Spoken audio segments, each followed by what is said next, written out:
Schengen visa എന്നത് European യൂണിയനിൽ അംഗമല്ലാത്ത രാജ്യങ്ങളിൽ നിന്നുള്ളവർക്ക് 29 യൂറോപ്യൻ രാജ്യങ്ങളിൽ 90 ദിവസം വരെ സഞ്ചരിക്കാനും താമസിക്കാനും അനുവദിക്കുന്ന ഒരു പ്രത്യേക അനുമതിയാണ്.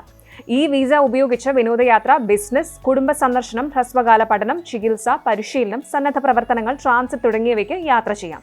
എന്നാൽ 2024 ഷെങ്കൻ വിസയ്ക്ക് അപേക്ഷിച്ച ഇന്ത്യക്കാർക്ക് മൊത്തത്തിൽ 136 കോടി രൂപയുടെ സാമ്പത്തിക നഷ്ടം ഉണ്ടായി എന്നാണ് റിപ്പോർട്ടുകൾ സൂചിപ്പിക്കുന്നത്.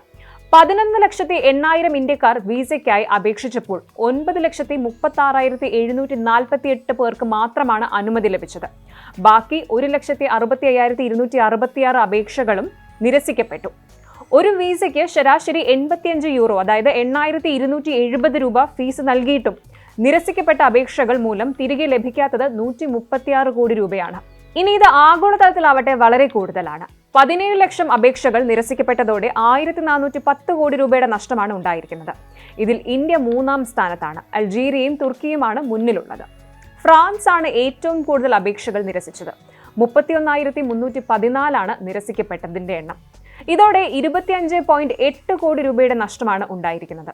സ്വിറ്റ്സർലാൻഡ് 26,126 അപേക്ഷകൾ നിരസിച്ച് 21.6 കോടി രൂപയുടെ നഷ്ടമുണ്ടാക്കി. ജർമ്മനി 15,806 അപേക്ഷകൾ നിരസിച്ച് 13 കോടി രൂപയുടെ നഷ്ടമാണ് ഉണ്ടാക്കിയത്. സ്പെയിനിൽ 15,150 അപേക്ഷകൾ നിരസിക്കപ്പെട്ടതിനാൽ 12,000-ലധികം ടൂറിസ്റ്റ് യാത്രകൾ റദ്ദായി. സ്ലൊവേനിയ, മാൾട്ട തുടങ്ങിയ ചെറിയ രാജ്യങ്ങളിൽ വിസ നിരസിക്കൽ നിരക്ക് ഉയർന്നെങ്കിലും അപേക്ഷകരുടെ എണ്ണം കുറവായിരുന്നു. ഇനി ഈ വിസകൾ നിരസിക്കപ്പെടാനുള്ള പ്രധാന കാരണങ്ങൾ രേഖകളിലെ കുറവാണ്. പല അപേക്ഷകരും പൂർണ്ണമല്ലാത്തതോ അല്ലെങ്കിൽ തെറ്റായതോ ആയ വിവരങ്ങൾ നൽകുന്നു.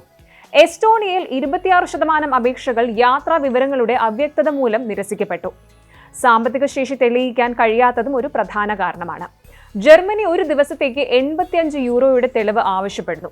30,000 യൂറോ മെഡിക്കൽ കവറേജ് ഉൾപ്പെടാത്ത യാത്രാ ഇൻഷുറൻസ് പോളിസികൾ സ്വീഡൻ, ബെൽജിയം തുടങ്ങിയ രാജ്യങ്ങളിൽ നിരസിക്കപ്പെടാൻ കാരണമായി. 2023 അപേക്ഷിച്ച് 15% അപേക്ഷകർ കൂടിയതോടെ കോൺസുലേറ്റുകൾ കർശന പരിശോധന നടത്തുകയും ചെയ്യുന്നു. അനധികൃത കുടിയേറ്റവും വിസ ചട്ടലംഘനവും തടയാൻ യൂറോപ്യൻ യൂണിയൻ കർശന നടപടികൾ സ്വീകരിക്കുന്നുമുണ്ട്. ഇത് ഇന്ത്യൻ അപേക്ഷകരെ കൂടുതൽ പരിശോധനയ്ക്ക് വിധേയമാക്കുന്നു. ഈ വിസ നിരസിക്കപ്പെടുന്നതോടെ വ്യക്തികളുടെ യാത്രാ പദ്ധതികൾ തടസ്സപ്പെടുന്നു. കുടുംബ ഒത്തുചേരലുകൾ, ബിസിനസ് അവസരങ്ങൾ, പഠനം എന്നിവയൊക്കെ ബാധിക്കുന്നു. ടൂറിസം വ്യവസായവും കനത്ത തിരിച്ചടി നേരിടുന്നുണ്ട്. സ്പെയിനിൽ മാത്രം 12,000-ലധികം ടൂറിസ്റ്റ് യാത്രകൾ റദ്ദായി. ഇതോടെ വിസ അപേക്ഷാ സഹായത്തിനായി കൺസൾട്ടൻസികൾക്ക് അധിക പണം നൽകേണ്ടി വരുന്നുമുണ്ട്. എന്നിട്ടും വിസ ഉറപ്പില്ല എന്ന നിലയിലാണ് കാര്യങ്ങൾ. ഇതിനാൽ 90% അംഗീകാര നിരക്കുള്ള UK, കാനഡ തുടങ്ങിയ രാജ്യങ്ങളിലേക്ക് ഇന്ത്യക്കാർ കൂടുതൽ തിരിയുന്നു. ഇനി വിസ നിരസിക്കൽ ഒഴിവാക്കാൻ ഒരു പരിധിവരെ എങ്ങനെ സാധിക്കും എന്നൊന്ന് പരിശോധിക്കാം. പാസ്പോർട്ടിന് 3 മാസത്തിൽ കൂടുതൽ കാലാവധിയും 2 ഒഴിഞ്ഞ പേജുകളും ഉണ്ടായിരിക്കണം എന്നാണ്. ഹോട്ടൽ ബുക്കിംഗ്, യാത്രാ പദ്ധതി, 30,000 യൂറോയുടെ മെഡിക്കൽ ഇൻഷുറൻസ്, 6 മാസത്തെ ബാങ്ക് സ്റ്റേറ്റ്മെന്റ്, അതും 2 ആഴ്ച യാത്രയ്ക്ക് 8 മുതൽ 10 ലക്ഷം രൂപയാണ് കാണിക്കേണ്ടത് എന്നിവ സമർപ്പിക്കണം.